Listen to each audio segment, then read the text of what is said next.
de endeudamiento, o las máquinas, decís, bueno, produzco más, vendo más, pero en realidad estás destrozando tu capital. O sea, Ese es un realmente. ejemplo, ese es un ejemplo. En general, cuando nosotros pensamos solamente en la utilidad neta, estamos pensando muy en el corto plazo. Y lo grave de todo esto es que podríamos estar tomando decisiones que generen rentabilidad en el corto plazo, pero que a la larga pongan en riesgo la compañía. Entonces, eso es un tema que tiene mucho que ver, esta primera unidad tiene mucho que ver con la ética, tiene mucho que ver con las consecuencias de las decisiones que nosotros tomamos. Y otro de los aspectos es que la compensación en las empresas en general está relacionada con la utilidad contable. Es decir, los bonos a fin de año se reparten en relación a cuántas ganancias generó la compañía y no a cuánto valor se creó. O sea, estas dos vertientes, las dos caras de la misma moneda, confluyen todos los años y se hace difícil a veces pedir a los directivos que vean un poquito más adelante y sin embargo, cuando vos le estás pagando por resultado, bonos a fin de año por resultados del balance. Otra de las cosas es que las normas contables permiten, ustedes saben que permiten hacer los vericuetos contables para poder modificar ese resultado, es decir, disminuirlo, aumentarlo, sin que eso sea ilegal. Entonces, la utilidad contable es un tema que desde el punto de vista del objetivo del administrador financiero no debería estar en el radar. Debería estar en el radar como realmente generar valor. Y hoy se habla mucho del triple impacto, valor económico, valor social y valor ambiental. Hay otros autores que incluyen otras conceptos de valor un poquito más amplio, pero en general todos estamos de acuerdo que deberían generar las organizaciones estos tres tipos de valor, por lo menos. Y eso va a venir en un aumento de la cotización de las acciones. La cuestión de la ética está muy relacionada en esta unidad con esta función, es decir, nosotros tratamos de que el objetivo de la finanza no esté separado de la ética, no esté separado de poder identificar cuáles son las consecuencias de las decisiones que tomamos. ¿Han visto en estos días este documental de Netflix, El dilema de las redes sociales? ¿Alguno lo vio? ¿Quiere comentarlo? No. Bueno, No, yo tampoco lo vi. se lo recomiendo No, que la verdad que vean. no, lo estaba justo por ver. Se lo recomiendo que lo vean. Obviamente que cuando uno ve ese documental, bueno, les cuento de qué se trata. Son entrevistas que se les hacen a ejecutivos de Facebook, de Google, de Twitter, de Instagram, y ellos cuentan cómo lo que han desarrollado tiene otra cara que es bastante perversa. Y cuentan que, sin embargo, antes de haberlo desarrollado pensaban que eso era genial, después agarra un ritmo propio que hace que se les vaya de las manos teniendo consecuencias bastante nocivas. Por Pregunta, ejemplo, ¿es la sí, que se llama Nada es privado o cuál? no, se llama así el dilema de las redes sociales. Ah, Se estrenó, creo que el miércoles pasado, jueves pasado, ok. una cosa así. Es. Entonces, cuentan de una manera cómo hay un modelo de negocios detrás de las redes sociales donde se apalancan en las vulnerabilidades que nosotros tenemos como seres humanos. ¿Por qué es interesante identificarlo? Porque son justamente modelos de negocios donde tienen consecuencia. El índice de suicidio de los adolescentes ha aumentado, la falta de de realmente identificar cuál es la realidad que uno vive se ha modificado, porque la realidad es lo que ustedes ven en sus celulares, cómo se informan, y puede ser muy diferente a las de su compañero que sigue a los mismos seguidores, que tienen los mismos, viven a 2 cuadras, y sin embargo las noticias que ven son totalmente distintas. cómo las fake news circulan mucho más rápido que las noticias verdaderas y que de alguna manera eso es pago por los auspiciantes. Una frase que te dice que plantea el documental es que cuando lo que vos utilizás es gratuito, cuando el producto que vos utilizás es gratuito, quiere decir que el producto sos vos. Y de alguna manera, esa forma que trabaja en el inconsciente haciendo tan adictivo las redes sociales, tiene consecuencias nocivas para la población. Hay otra periodista que incluso habló de cómo la democracia se puede ver en riesgo con esto, que de hecho ya ha sucedido, pero ya no hay democracia como nosotros la consideramos, porque uno está tan inmerso en las realidades que ve, que observa, que cree eso, que las polarizaciones son cada vez más grandes, no solo acá en Argentina, sino en el resto del mundo también. Y la violencia y el odio pasa también por las redes sociales. Entonces, está muy interesante porque no los dice, no es alguien externo, sino que lo plantea lo mismo que lo han desarrollado. La falta de ética en la tecnología y cómo de alguna manera no es algo malo, sin embargo, lo que dicen, el algoritmo preparado para hacer algo concreto, tiene un objetivo y no mira las consecuencias. Hace un tiempo atrás se había hablado sobre la posibilidad del algoritmo de Uber. ¿Yo eso se los conté o no? Creo que sí, no. De cómo el algoritmo, cómo nos cobran las tarifas. O sea, si bien nosotros sabemos que depende de la demanda, depende del clima, son algunas variables que nosotros conocemos del algoritmo.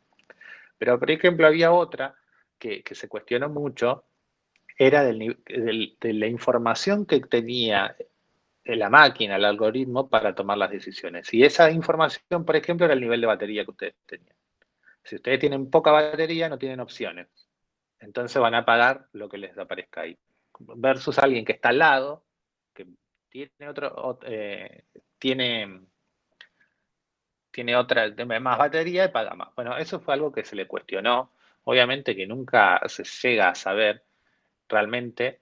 Lo que sí es algo concreto es que esto no es premeditado. El algoritmo tiene un objetivo que es maximizar la rentabilidad. Y lo que pasa en el medio, maximizar la tarifa, lo que pasa en el medio, si no está mediatizado por una cabeza, por una persona, puede llegar a traer consecuencias duras e incluso injustas para los usuarios. Entonces, yo creo que nosotros tenemos que reflexionar sobre los modelos de negocios que tenemos, que creamos y sobre qué valores nos apalancamos. Fortnite es uno de los juegos más exitosos que hay para los chicos y está apalancado sobre el vicio, o sea, sobre la necesidad que le genera a la cabeza, al cuerpo, tener que... tiene un nombre que ahora no me sale, no es vicio, es sobre lo adictivo que es, sobre la adicción. Y es terrible que un juego esté apalancado en la adicción. Es decir, que genere adicción para que los chicos estén ahí jugando. Imagínense los bebés que son puestos frente a YouTube para que no lloren desde muy chiquitos. Entonces, algo no está bien, es importante reflexionarlo, es importante verlo. Yo creo que hay formas de hacer negocios que se apalancan sobre otros valores y nosotros tenemos que tenerlo en cuenta desde nuestro lugar, desde nuestra función. Y más que nunca tenemos que encontrar la humanidad en la tecnología. La tecnología no es mala, hace cosas maravillosas y muy buenas. Lo que sí es que la tecnología ha avanzado mucho más de lo que avanzó la cabeza del ser humano. A un ritmo mucho más exponencial, de forma exponencial ha avanzado la tecnología y el comportamiento humano no ha logrado, no va a llegar a avanzar a ese ritmo. Entonces es importante tratar de en esos aspectos mediatizarlo realmente con alguien que esté ahí viendo, analizando, por eso parte del documental hablaba de los modelos éticos, es decir, la ética en la tecnología, porque si no, no tiene sentido. Pero bueno, se los recomiendo que vean y que si bien ustedes le van a dar una visión como usuarios, traten de verlo desde el lado del negocio, desde el lado de la dirección, que es un poquito lo que nosotros reflexionamos acá. Bueno, así que esos son, yo estoy siguiendo acá los textos de...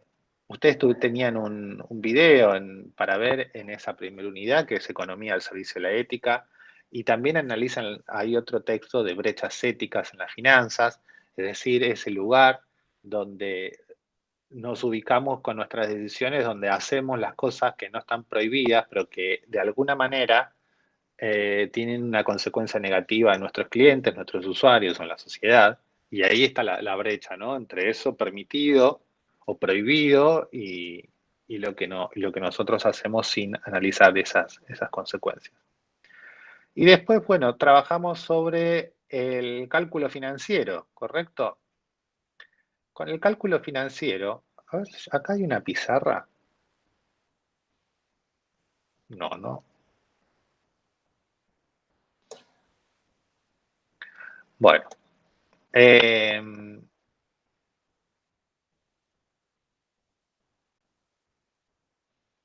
a ver.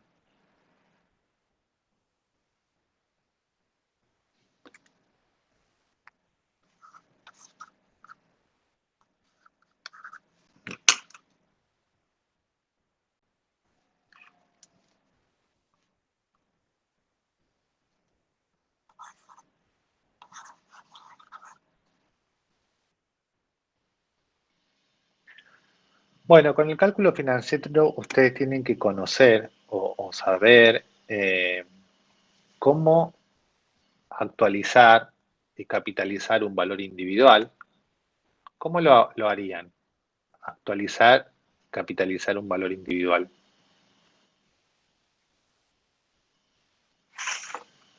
¿Recuerdan? Sí, que va a ser cuál. Sí,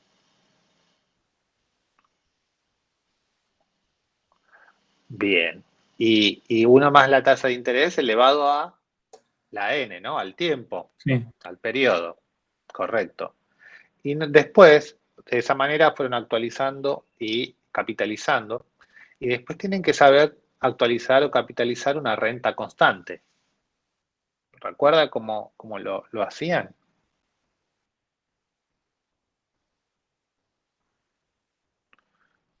No, se utilizaba el factor de capitalización y actualización conjunto, ¿sí? Que era la S o la A. No sé si lo vieron o lo recuerdan así, ¿sí? Para llevar un conjunto de cuotas hacia el futuro, un conjunto de cuotas, actualizar un conjunto de cuotas. Vieron también pasaje de tasa, ¿correcto? Sí, eso sí. Sí. Bueno, esos son todos. Lo de la AILA, bueno, ahora lo voy a revisar y veo a ver si está o cómo se los dio.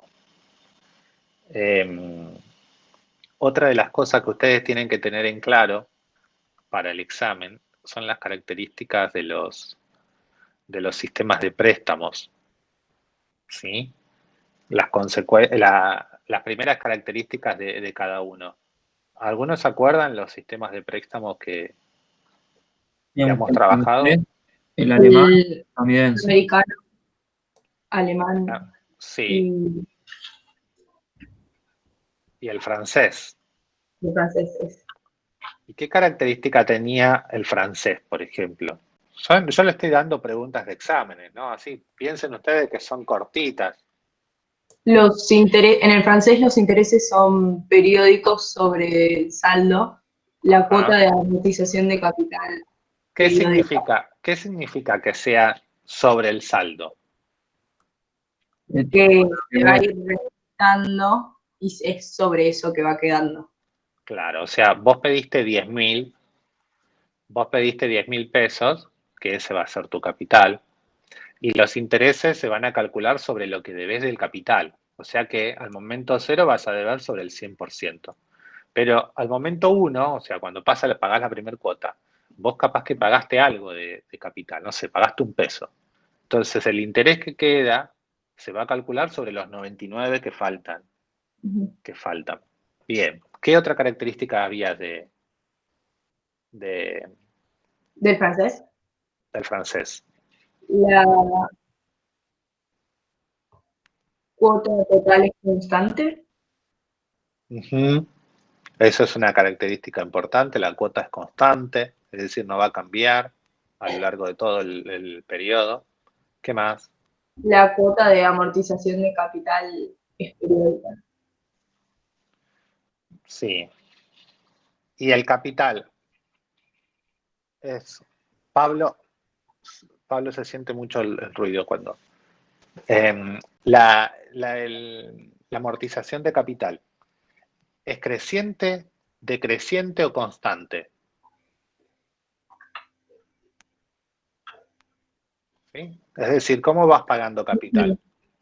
¿Pagás siempre igual? Ahí va, un segundo. Sí. No, es decreciente, profe. La amortización del capital es del capital, ¿eh? Decreciente, No, es ¿no? creciente. Vos primero vas a pagar muy poquito de capital y mucho interés, y a medida que va pasando el tiempo, vas a ir pagando más capital y menos intereses. ¿Sí? Esto más que nada para que ustedes lo tengan claro para los choice.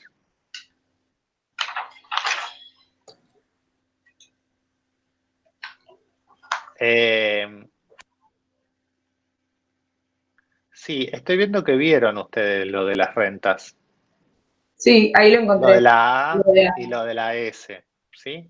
Eso, fíjense, traten de revisar el valor actual y el valor final de una renta vencida. ¿Sí?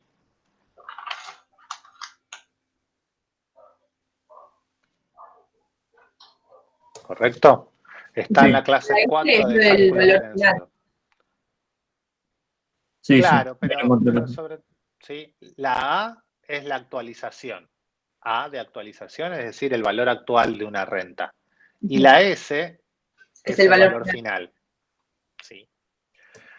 Bueno, espérenme que seguimos con esto de cálculo. A ver si ya lo tengo.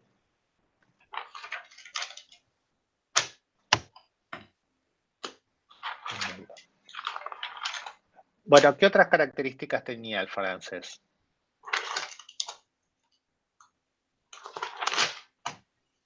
Que su cuota es constante. La cuota es constante. Bien. Entonces, cuota constante, el interés se calcula sobre el saldo, la amortización del capital es creciente, ¿sí? Y los intereses son decrecientes. Y fíjense, es lógico porque si se calcula sobre los saldos y el capital es creciente, siempre el interés va a ser Claro. decreciente. Yo esto lo tenía en una presentación.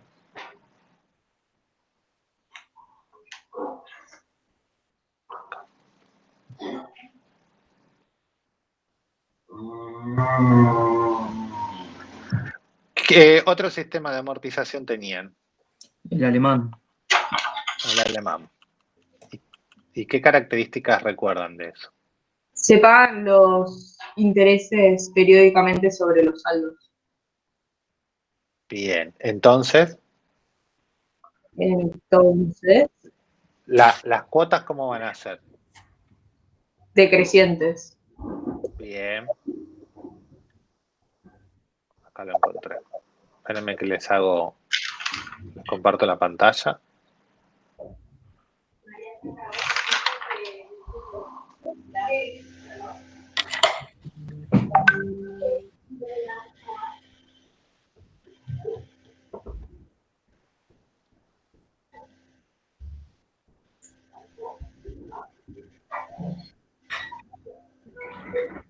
Así por lo menos ya lo tienen resumido.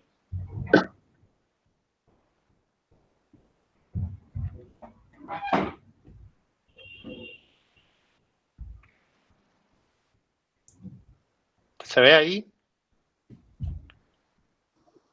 Sí.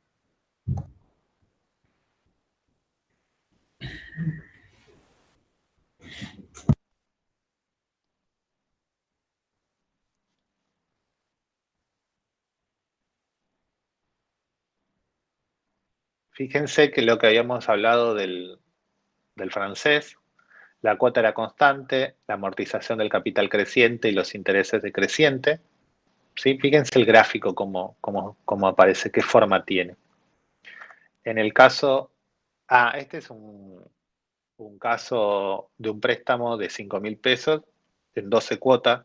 Fíjense la columna de la cuota, es constante, la parte de amortización es creciente y la parte donde dice intereses sobre la deuda es decreciente. O sea que en este caso nosotros pagamos un préstamo con una cuota de 629, constante todo el año. Ahora, en el alemán, ¿qué pasa con la cuota? La cuota es decreciente, la amortización del capital es constante y los intereses son decrecientes. ¿Por qué la cuota es decreciente? Porque acá los intereses también se calculan sobre el saldo de deuda.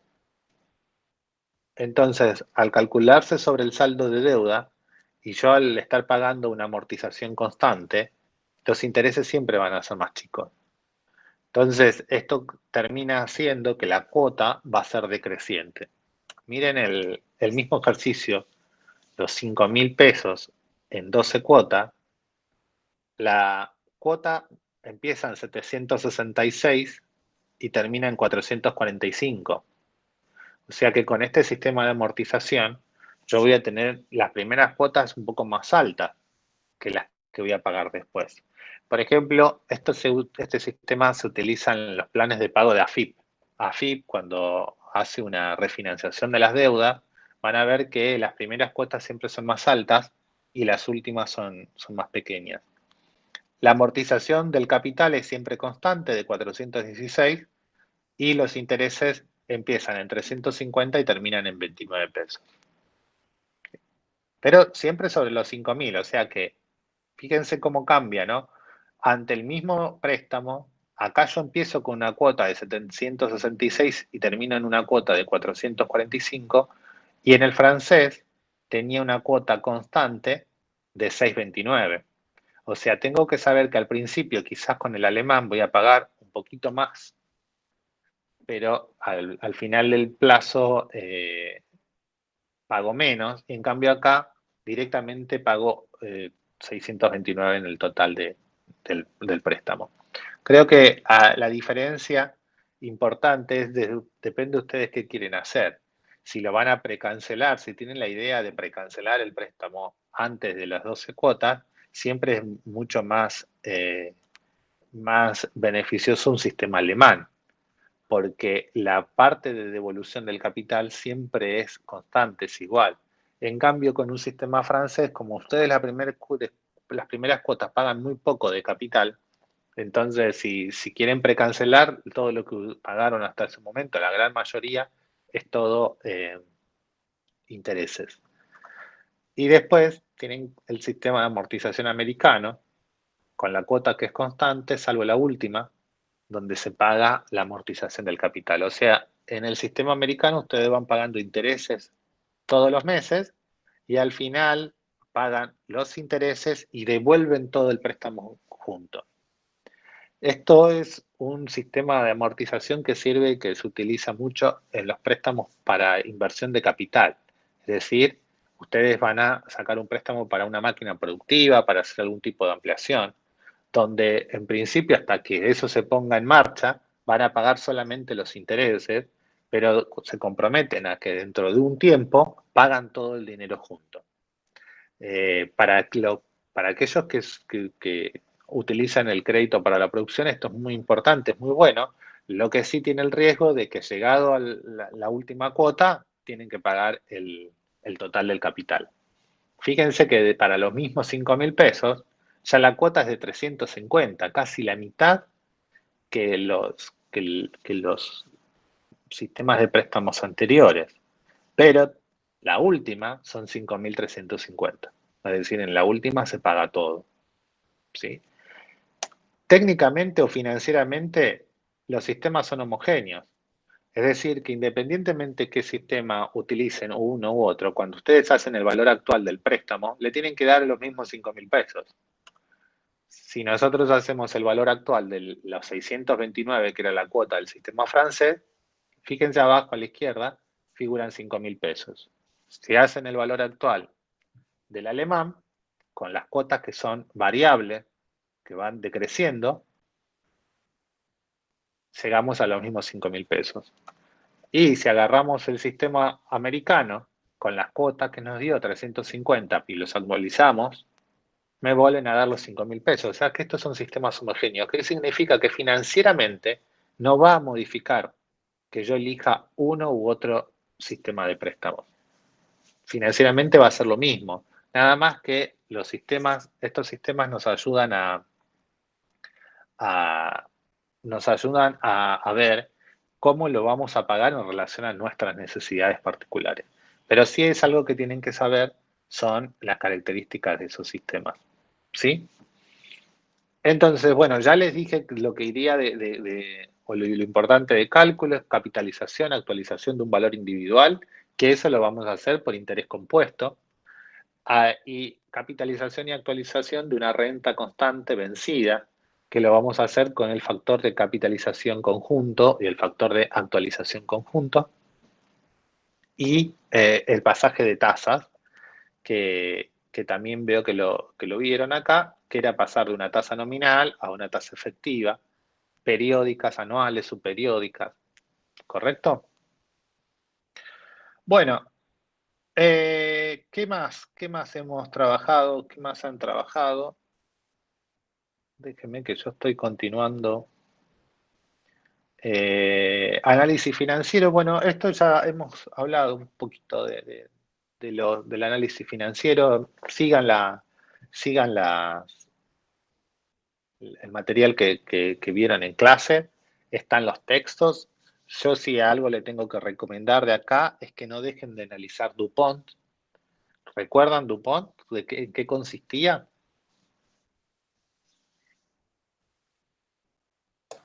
Sí, sí, perfecto. Bien. DuPont lo que me da a mí es el ROE como resultado. Y ese ROE lo divide de alguna manera en lo que es el margen de ganancia o la utilidad, la rotación y la financiación o el apalancamiento. Cuando una empresa está apalancada, significa que está endeudada. Entonces, multiplicando estos tres elementos, yo puedo identificar dónde tengo el problema en el ROE respecto de un valor proyectado o respecto de un año al otro, ¿no? Quiero saber cómo me varió, en dónde está el problema. Puedo identificar si el problema está en el endeudamiento, si el problema está en la rotación o si el problema está en los márgenes. Por ejemplo, si el problema está en los márgenes, yo voy a tener que ir al estado de resultado y ver ingresos y costos y saber qué centro de costos fue el que más variabilidad me generó, dónde estoy, o si los ingresos disminuyeron para la misma estructura de costos. Entonces yo puedo dar una explicación al accionista respecto de su rentabilidad con argumentos que tienen que ver con la propia empresa, que tienen que ver con la rotación, la cantidad de ventas que tuve, o respecto de la inversión que yo tengo, y que tienen que ver con el endeudamiento. Si era conveniente subir un poco más el endeudamiento o no había que hacer. Recuerden también que tienen los distintos, para todo esto tienen que tener trabajado qué es un balance, qué es un estado de resultados, activos corrientes, pasivos corrientes, los índices de endeudamiento, los índices de rentabilidad, los índices operativos, los índices de liquidez. Recuerden que habíamos hablado de las trampas que tenían los índices. Bueno, todo eso es material para ser evaluado. Y en capital de trabajo, Bueno, capital de trabajo, en general tenemos dos formas de analizarlo, ¿no? Yo no sé si lo habrán visto así, pero a ver si coincidimos. Hay una forma de analizar el capital de trabajo que es cuando yo no conozco la empresa y los únicos datos que tengo son los balances y los estados de resultados. Entonces, para poder sacar una conclusión del capital de trabajo, me voy a tomar sola y exclusivamente de los datos que tengo publicados en el balance. Es decir, voy a calcular el periodo de cuentas por cobrar, voy a calcular el periodo de cuentas por pagar y voy Examinar a los rubros. calcular... ¿Cómo? Examinar los rubros. Examinar los rubros y voy a calcular el periodo de inventario. A partir de eso voy a poder llegar a un análisis respecto del capital de trabajo. Pero otra de las formas que existe es a partir de conocer los tiempos en la organización, ya sin ir al balance, sino conocer los tiempos de la rueda operativa. ¿Cuánto tiempo se tarda desde que se compra la mercadería hasta que entra el proceso productivo? Eso es algo es información que está dentro de la empresa. Entonces, depende donde yo me sitúe, voy a poder hacer ese análisis o no. ¿Cuánto tiempo tardo en producir? ¿Cuánto tiempo tardo desde que termina la producción hasta que lo coloco en la venta? ¿Cuánto tiempo tardo en cobrarlo? ¿Cuánto tiempo me dan a mí los clientes la financiación? Y eso me permite a mí llegar a un ciclo de efectivo que es en días, que si lo multiplico por los gastos medios diarios en general, voy a poder llegar a saber cuál es la cantidad de capital de trabajo que necesito. Esto que le estoy contando, esta parte que le estoy contando, es muy importante cuando ustedes llevan adelante un emprendimiento o quieren invertir en algo, porque necesitan conocer que fuera de la inversión en los activos fijos, necesitan contar con dinero para poder hacer funcionar esos fierros, esas maquinarias, eso que ustedes hayan invertido. Y poder saber cuánto es esa inversión en capital de trabajo es algo clave y fundamental. Imagínense que ustedes presentan algún proyecto para conseguir financiamiento a inversores ángeles o a cualquier de estas plataformas de crowdfunding y necesitan explicar qué dinero van a tener que contar. Y no solamente van a tener que explicar los activos fijos, también van a tener que explicar el capital de trabajo. Es decir, cuánto es el dinero que yo voy a necesitar por fuera de los activos fijos para que eso funcione. Y para hacer ese ejercicio, tienen que poder pasar por todo esto que les estoy hablando, por todos esos ciclos. Después, bueno, hay determinadas políticas de la administración del capital de trabajo que nos guían en relación a determinados modelos o supuestos. Nosotros sabemos que si contamos con una mayor cantidad de capital de trabajo, ¿qué va a pasar con nuestro riesgo? Va a disminuir. ¿Por qué?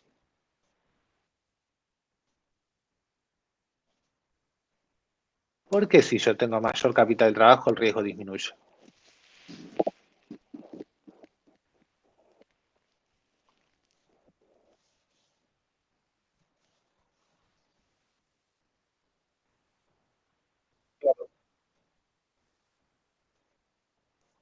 Claro, además, Bien, claro, además de tener no solo y más inventario, sino que también tu deuda es a largo plazo, no te financias al corto plazo. Entonces, bien. bueno, nada, durante cualquier imprevisto tenés tiempo de maniobrar, podríamos llamarlo. Perfecto, perfecto, Marco. Muy bien, muy bien. En general, se dice que mayor niveles de capital de trabajo disminuyen el riesgo, porque la noción de riesgo en esta parte que estamos viendo el corto plazo, está relacionada con la imposibilidad de poder cumplir con mis obligaciones de corto plazo, ¿sí? Después, cuando nosotros avancemos después del primer parcial, vamos a ver que la noción de riesgo tiene que ver con la variabilidad de las acciones. Entonces es muy importante identificar que el primero es saber a qué riesgo hago referencia. Siempre en el corto plazo, en esta primera parte, nosotros vamos a estar hablando del riesgo como la posibilidad de no hacer o la probabilidad de no poder cumplir con mis obligaciones de corto plazo. Ahora, sin embargo, también tenemos que tener en cuenta que en general, o por los modelos, que son modelos que de alguna manera, yo digo son modelos porque a veces en la realidad esto no pasa, ahora les voy a contar, pero en general mayor nivel de capital de trabajo implica una menor rentabilidad. ¿Alguno sabe por qué? ¿Cómo por preguntar? Mayor nivel de capital de trabajo previene una menor rentabilidad para la empresa.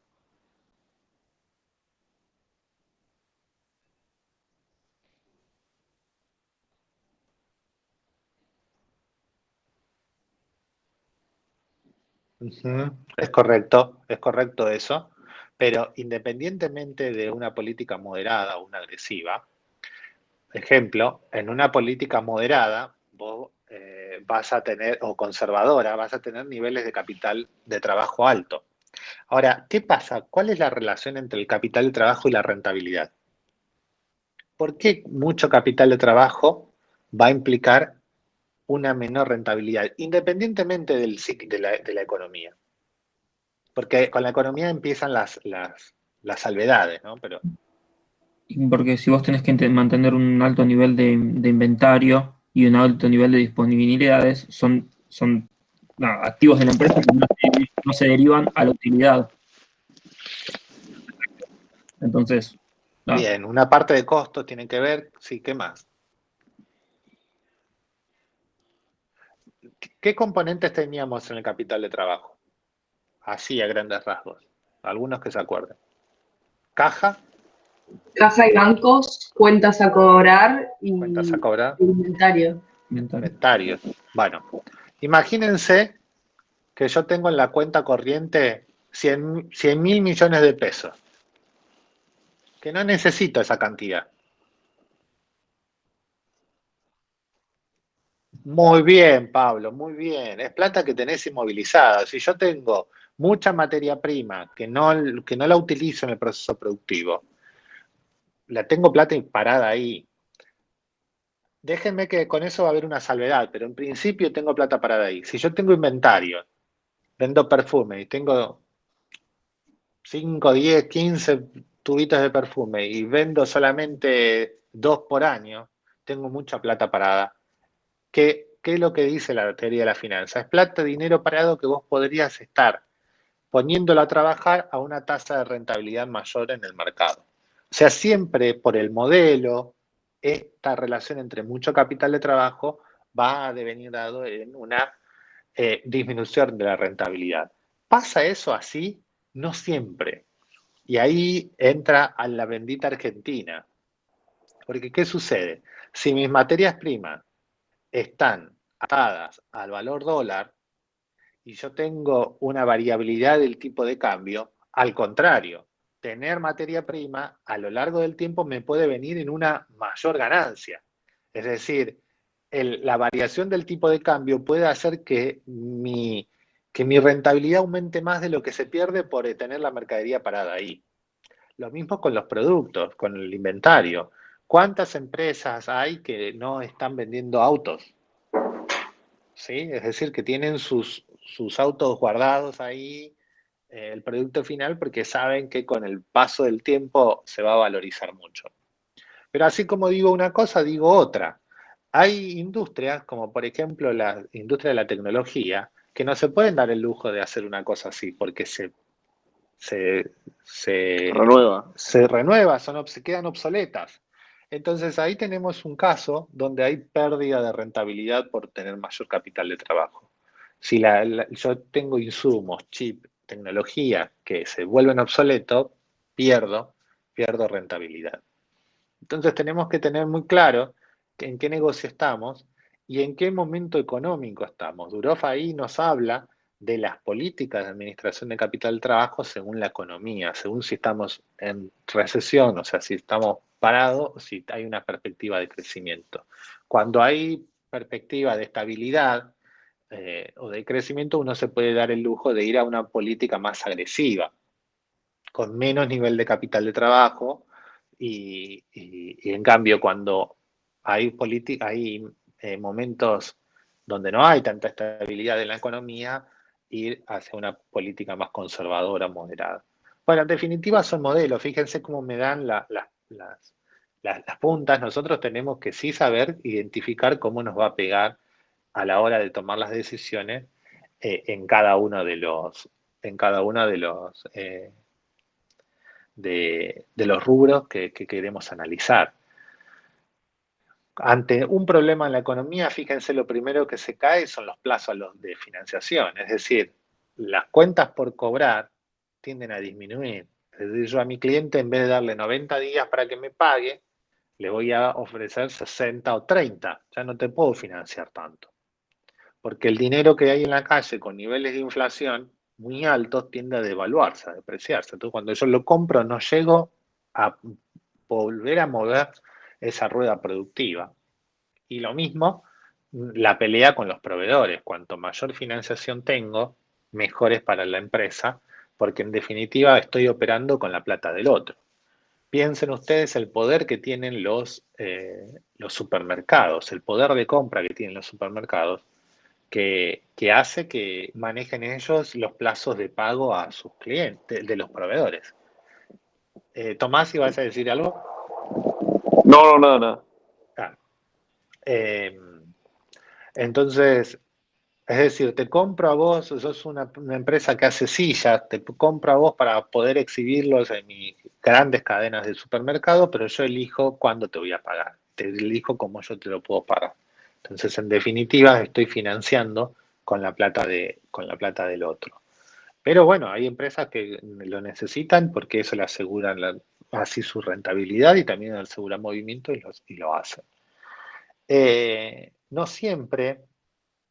No siempre tratar de trabajar analizar el capital de trabajo implica reducir costos. Perdón, A una veces, pregunta. sí, Tomás. ¿En qué caso de rubro se da que el proveedor tiene más poder que la empresa en tema de edición? En los casos en donde no tengas mucha cantidad de demanda, de oferta, perdón. Es decir, estés en un mercado donde no hay mucha oferta, tenés uno o dos, y ahí no tenés capacidad de negociación, ¿sí? Es decir, no sé, en la industria claro, no sé, me imagino, en la industria de textil, los que traen telas importadas son dos o tres en el país. Claro, Los que traen los insumos para las bases de calzados son dos o tres. Entonces son los que en definitiva ponen las reglas del precio y las condiciones. Después en el medio tenés toda una cadena que va atado a eso, ¿sí? Ahora, cuando vos tenés mercados que tenés mucha oferta, tenés distintos tipos de oferentes, vos tenés mayor posibilidad de poder competir y poder poner las condiciones, claro, ok. ¿sí? Gracias. No, nada. Eh, entonces, acá los ejercicios apuntan a poder determinar cuál es el nivel de capital del trabajo que se va a requerir. Y si yo tengo que hacer alguna modificación, no siempre es una modificación que vaya a achicar costos. Por ejemplo, si yo invierto en una máquina, no estoy achicando costos, estoy invirtiendo, o sea, estoy teniendo más erogaciones. Pero invierto en una máquina que hace que la producción, en vez de tardar 30 días, tarde 15, ¿sí? ¿Qué va a estar pasando? Mi ciclo de efectivo va a ser más chico, ¿sí? Probablemente también los costos van a ser más grandes.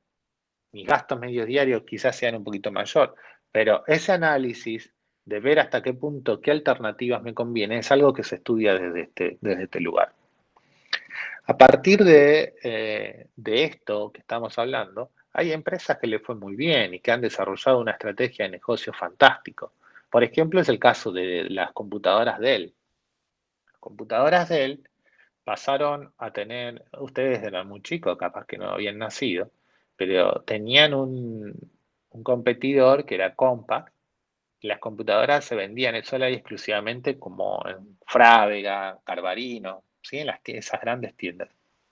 Y eran computadoras que estaban ya armadas, el consumidor no tenía posibilidad de elegir, hasta que la gente de Dell empezó a trabajar en un modelo de negocios que era una computadora a pedido. Es decir, uno ponía las características que quería tener su notebook, su PC de escritorio, qué disco rígido quería, algo como cuando ustedes van a comprar el iPhone, que pueden seleccionar qué componentes quieren, o lo mismo cuando compran una Mac, y si no hagan el ejercicio de entrar en Apple, van a ver que en definitiva ustedes van eligiendo qué es lo que quieren que tenga su equipo. Y eso se comprometían a que en un determinado periodo de días poder llegar, que ese equipo le llegue al cliente en su domicilio.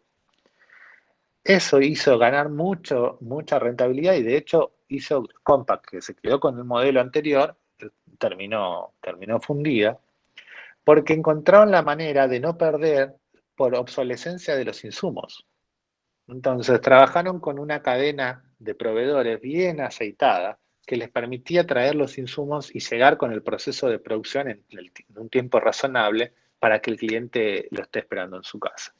Y realmente se apalancó y se sigue apalancando de él en este tema, que es la administración del capital de trabajo, pero que en una industria con mucha tecnología le impacta mucho. La industria automotriz también hace el mismo análisis que estamos trabajando nosotros, y toma de Oriente todo lo que es el análisis de la cadena productiva, lo que se conoce como just in time. Entonces ellos incluso hasta están asociados, o a veces las industrias automotriz compran, las empresas se integran hacia atrás, las empresas proveedoras de insumos. Entonces ustedes van a Volkswagen y no tienen un depósito de volantes, un depósito de asientos. En la cadena de montaje está preparado que el volante que se va a poner en esa unidad, en ese auto ese día, llegó hace unas horas a la empresa, se facturó hace unas horas. Entonces, ¿qué significa? Que estas empresas están preparadas para ensamblar sus autos con esta forma, para no tener tanto capital inmovilizado. Imagínense la plata que hay inmovilizada en una empresa que comercializa, que fabrica autos. Obviamente que en las pymes a veces es más chico todo este proceso. Se estudia mucho los desperdicios que pueden haber en los sistemas productivos, se estudia mucho los tiempos, la negociación con los clientes, con los proveedores, pero bueno, es algo sumamente interesante para ver. Ustedes en los ejercicios pueden tener o análisis a partir de las cuentas contables, de un balance, o análisis a través de los ciclos. Es decir, bueno, dada esta, si yo quiero disminuir el capital de trabajo que tengo en circulación, qué cambios puedo llegar a hacer o cómo me va a afectar determinadas decisiones que puedo tomar en la empresa, entonces se hace el estudio del capital de trabajo. Y bueno, ¿y qué más? Y hasta acá más o menos es lo que vieron. ¿Sí? No sé si tienen alguna duda. Si no, cualquier cosa escriben, les mandan un mail a Alejandro o a mí. No se queden con dudas para el examen. Mañana creo que tienen clases con Alejandro y seguramente hagan yo le voy a dejar la indicación de que trabajen con algún ejercicio tipo modelos de examen. Sobre todo, no para practicar la parte... Sí, vamos a practicar, lo había dicho, profe. Sí, no tanto la parte teórica, porque la parte teórica a mí me gusta evaluarla desde la lectura y desde las clases, ¿sí? O sea, no esa práctica de, bueno, ¿qué preguntas podrían entrar? Lean, pero sí lo que me gusta practicar es la parte práctica, porque para tengan más o menos estén tranquilos de cómo se va a evaluar eso, porque se puede evaluar de tantas maneras, que acá nosotros no queremos joder a nadie. Lo que sí necesito es que lean. Si ustedes leen y pueden acomodar la parte teórica, nosotros vamos a tratar de trabajar para que la parte práctica sea similar a lo que evaluamos, a lo que vimos, a cómo estuvieron trabajando.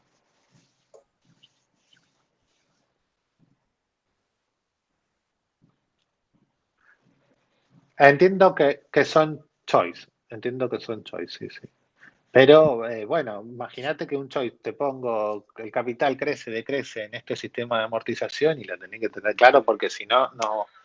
Pero me parece a mí que es más difícil el choice que que desarrollar. Pero bueno, es la... Sí.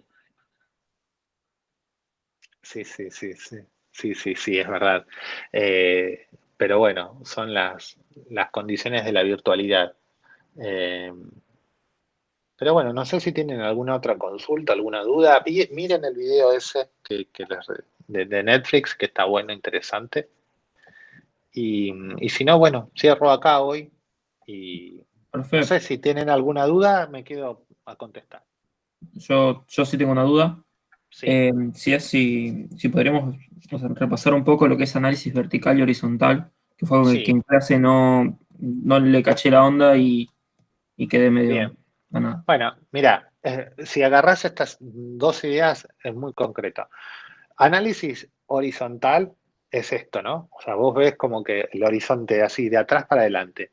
¿Qué es lo que te permite hacer un análisis horizontal? Te permite, por ejemplo, ver cómo evoluciona un determinado índice a lo largo del tiempo. Entonces vos agarrás el balance del 2017, 2018, 2019, 2020, 2020 y ves cómo evolucionó la rentabilidad, cómo evolucionó a lo largo del tiempo el endeudamiento, ¿sí? Y podés sacar unas conclusiones respecto de, bueno, tuvo un aumento, tuvo una caída, porque tuvo un impacto en la situación económica del momento, o porque la empresa hizo alguna toma de decisión estratégica en esa etapa que se ve reflejado en esos resultados. Pero siempre el análisis horizontal porque compara esos índices respecto a lo que pasó. Cuando nosotros hacemos un análisis vertical, tiene más que ver con el análisis, el estudio de ese año. Entonces, vos podés decir que tu nivel de inventario respecto del total de activos es muy alto. Porque se tomó la decisión de no sé, aumentar la cantidad de producto terminado en estantería. El nivel de caja y bancos es pequeño respecto del total de disponibilidades. Es decir, siempre es un ítem sobre el globo de activos, de pasivos que vos estás utilizando. Las deudas, los proveedores respecto del total del pasivo aumentaron. O sea, aumentaron o tiene tanto porcentaje. Entonces es vertical porque vos siempre estás comparando, estás haciendo el análisis sobre eso que pasó en ese balance, ¿sí? O en ese estado de resultado.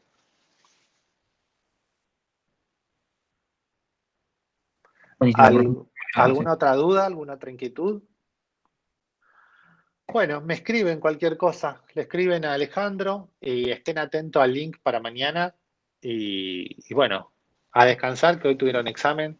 A poner pilas para el examen de la semana que viene. Y estamos en contacto. ¿Bien? Dale. Muchas Bueno, gracias. profe, Éxitos. chao, Hasta gracias. luego. Chao, profe, gracias. Chao.